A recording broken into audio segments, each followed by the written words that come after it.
अस्सलाम वालेकुम दोस्तों, कीअं आहियो? उम्मीद है अवां बिल्कुल ठीक हूंदा। दोस्तों अॼु हिन वीडियो में असां तव्हांखे ॿुधाइण वारा आहियूं सिंध जी नाले वारी ऐं मशहूर अदाकार रूबी अली जी कहानी।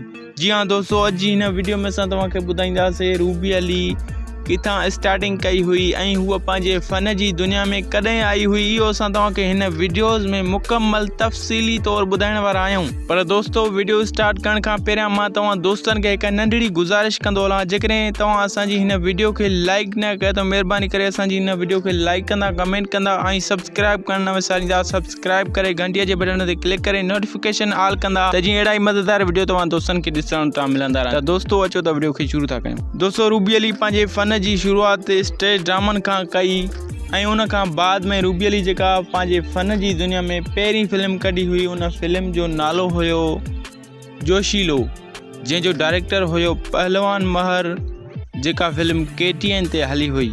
ऐं मां तव्हांखे ॿुधाईंदो हलां त उन खां बाद में रूबी अली फिल्म कढी आख़िरी कारतूस, जंहिंजो डायरेक्टर हुयो सैयद शिराज शाह जिलानी। तमामु बहितरीनु उहा फिल्म हुई रूबी अली जी।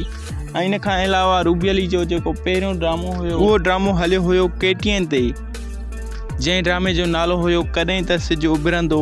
ऐं मां तव्हांखे ॿुधाईंदो हलां त उन ई ड्रामे में रूबी अली जो मनपसंद करेक्टर हुयो, जंहिं ड्रामे जो नालो हुयो कॾहिं त सिजु उभिरंदो।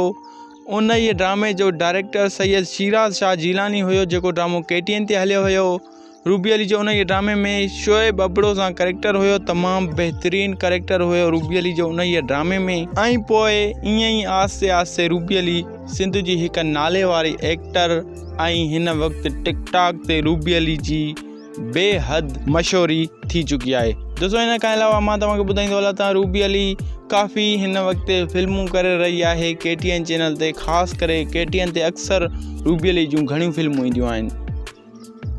दोस्तों रूबी अली हिन वक़्तु जेका पंहिंजी डायरेक्शन में फिल्मूं कढी रही आहे, अमर पारस ऐं इन खां अलावा राज राणियूं, जेको हिन वक़्तु रूबी अली जो ड्रामो हलियो हुयो KTN ते, तमामु बहितरीनु उन ई ड्रामे में रूबी अली जो करेक्टर हुयो।